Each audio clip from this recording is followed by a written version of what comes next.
Let me get straight to the point, yeah? Winter sucks, man. It's so depressing. How you gonna wake up in the morning and 14 minutes later, it's dark?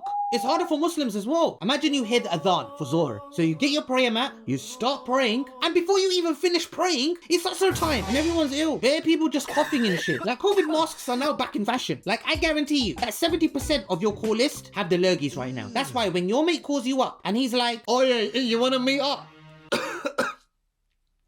That's when you say, I'll let you know, and then block his number till February. Anyway, these last 2 weeks, the world has gone mad. A Muslim brothers running New York, people screaming in the park for therapy, and a sheep riding on a train with a nappy. I don't even know where to start, but let's get straight to the point. So let's start with America. History has been made. Mr. Mamdani, a Gujarati Muslim, has just been elected as the mayor of New York. The first Muslim, the first South Asian, and the youngest in years. That's when you know all those aunties' prayers have finally got Wi-Fi now. I am so proud of this guy, but at the same time, I'm super stressed for him because you know there's gonna be one auntie out there that's gonna be like, no, he should have been a doctor. And some people online are already hating. Even Elon Musk had something to say. Well, not really.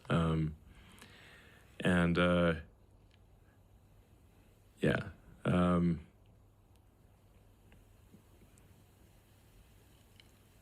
We all know why Elon don't like him, but when Joe Rogan asked him why, he was like, He has just been a swindler his entire life. bruv, that's rich. Coming from you, you look like a lesbian on steroids. You can't even manage X properly. Why are you talking? Like, he brought Twitter for like 44 billion, renamed it X, and still couldn't find the L he keeps taking. Like, this guy thinks it's okay for him to colonize the whole of Mars, but it's not okay for a Muslim to run New York. Like, he's out here tweeting, this is dangerous for America. Bruv, your car catches fire when it rains. Calm down, Iron Man Light. And then 50 Cent jumps on the bandwagon. I mean, 50 Cent complaining about politics is like me complaining about salad. Like, you don't know shit, bro. My man just doesn't want to pay the 2%. Like, 50 Cent, you're talking about leadership, but you haven't dropped an album since Bluetooth was invented. It's always billionaires and rappers that act like political analysts. One guy is Epstein's brethren, and the other one made a song about pimping. You're not the voices we're looking for, bruv. And why are people hating this guy? Is it because he's Gujarati? Is it because he's Muslim? And if so, just think about it for a second. What do you think is actually going to change? Do you think Times Square is going to start smelling like masala instead of marijuana? That rhymed.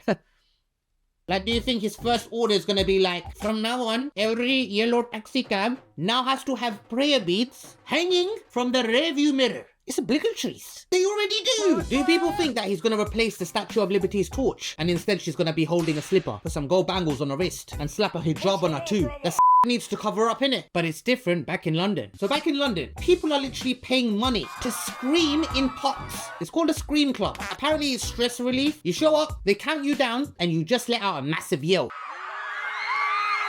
I've been doing that every night for free since my baby was born. I mean, these people are standing outside Hyde Park screaming their heads off, and I'm like, are you releasing stress or summoning demons? They say it's therapy. No, therapy is when my daughter finally naps for about 2 hours. And now this is trending and spreading everywhere.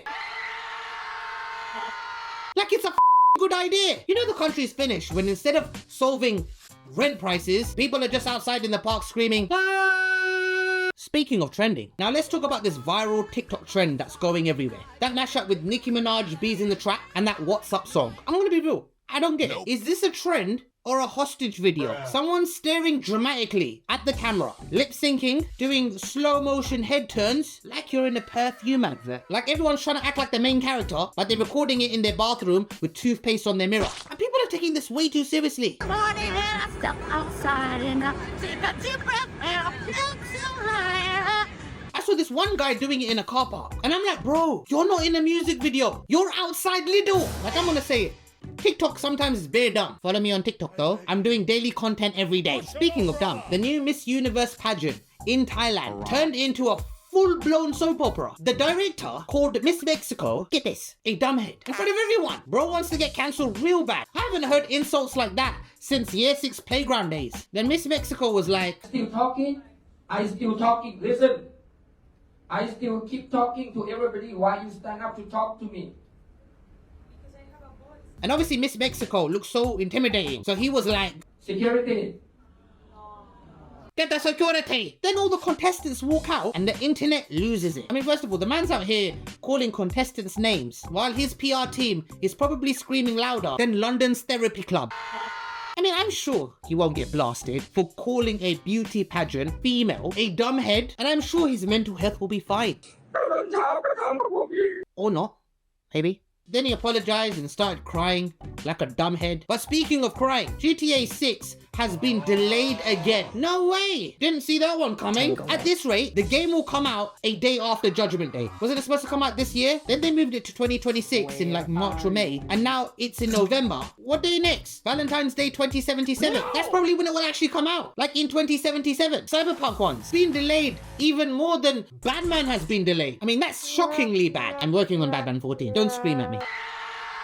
But yeah, GTA 6, what can we do? We just have to wait around like sheep. Speaking of sheep, in the most tropical place in the world, Poland, someone casually brought a sheep on a train wearing a diaper. First of all, these trains are letting anyone go on now. Like crabs, next sheep, what next? Llamas? The sheep was just chilling there, like it booked first class. And the train staff didn't even flinch. They weren't even like, well, that's not right, is it? Only in Europe do you see sheep on public transport and think, yeah, that's normal. Standard Tuesday. Like if that was in Pakistan, that sheep would have been a kebab before the first stop. And it's his confidence for me. The walk, the strut, like he's Miss Poland. I couldn't even take a bottle of water through airport security. Nope. But my man brought sheep. Talk about white privilege. But speaking of trains, there's gonna be a train wreck next Saturday. Conor Ben and Eubank go head to head this Saturday. Who do you think's gonna win? Because let's be honest, the last fight, for me, fight of the year. I mean, there was so much violence last time that Eubank had a catastrophic injury.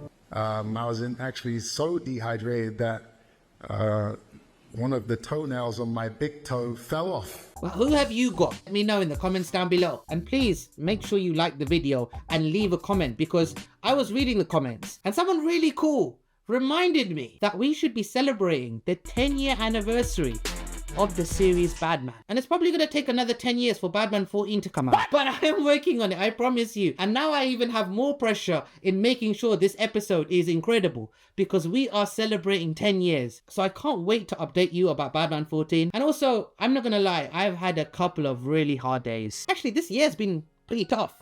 It's been like incredible, tough at the same time. And I'm not gonna lie, like recently I've been going through a little dark patch. You know when everything is just going wrong and you just want to go to a park and be like, ah! At one point it was really getting to me. But then my daughter, she held my finger. And at that moment I realized something. And I've said this quite a few times throughout the many years I've been making content. I've always said, appreciate what you have. But if we were to elaborate, when you're in a dark place, you think about all the negative stuff. And that's normal, that's just human emotion. But when you're in those dark patches, just try your best to think about the good in your life and the things that you have been blessed with. When you're in the dark, try to find the light. And I found it, bruv. So anyone out there that's going through a little dark patch like I am, still be grateful in what Allah has blessed us with. Anyway, I'll see you in the next episode, 24th of November. Like, leave a comment. And I keep asking, but if you could just give me a second of your time after this video and just press the subscribe button, that would be amazing. By the way, guys, this is what I look like naked. That's me right there. Realism, bro. Fully natural as well. Obviously. I look like 50 cent or 50 rupees. I don't know which one. Don't hate, brother.